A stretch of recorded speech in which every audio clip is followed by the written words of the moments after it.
ब्राह्मण साधु पूजनीय होता है, ये सभी कहते थे और कुछ लोग जानते थे, लेकिन आज नया जानने को मिला कि पंडिताइन का पेशाब भी शुद्धिकरण होता है, उनका पेशाब से भी शुद्ध किया जाता है।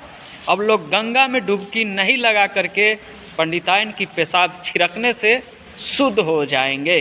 तो चलिए जानते हैं वीडियो में, ये हम नहीं कह रहे हैं, लोगों ने कह रहा है, और वीडियो में आप सुन लीजिए और चेहरा देख लीजिए उन पंडिताइनों की।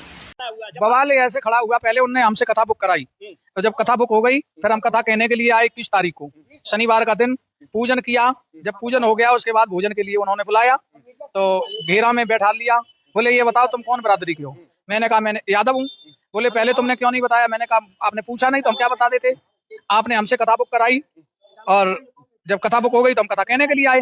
बोले तुम कथा कहने के लायक नहीं हो, शूद्र हो, तुम कथा नहीं कह सकते हो। ऐसा करो तुम्हें जो भी खर्चा हुआ भागवत का वो तुमसे लगेगा। तो मैंने कहा दूसरा ब्यास बुला लो, कोई बात नहीं, अगर नहीं करवाना चाहते हो तो तुम दूसरा ब्यास बुला लो। बोले तो इसका दंड लगेगा तुम पे, पैसा जो भी ब्यास के खर्च होंगे वो आपसे लगेंगे। तो मैंने कहा ठीक हम देंगे। बोले 30,000 रुपए दो। हमने 30,000 तो नहीं है, मैंने फिर 25,000 रुपए मंगाए। हमारे जो ड्राइवर है उनसे हमने 25,000 रुपए मंगाए। उन्होंने आके पैसे दिए। जब पैसे दिए तो उसके बाद उन्होंने इनकी मारपीट की, हमारी भी मारपीट की, और कहा कि इनके पैरों को छुओ। परीक्षित और परीक्षितानी दोनों लोगों के पैरों को छुपाया। आप लोगों से? हाँ, आप हमसे दोनों लोगों से। पूरा समाज साथ देता रहा? हाँ, पूरा समाज साथ देता रहा। इनसे कहा कि ऐसा करो नाक रगड़ो इनके चरणों में, और फिर वो पेशाब लेके आई, इनके ऊपर पेशाब भी छिड़की। पेशाब किसने छिड़की है? परीक्षितानी ने, जो परीक्षितानी बनी थी।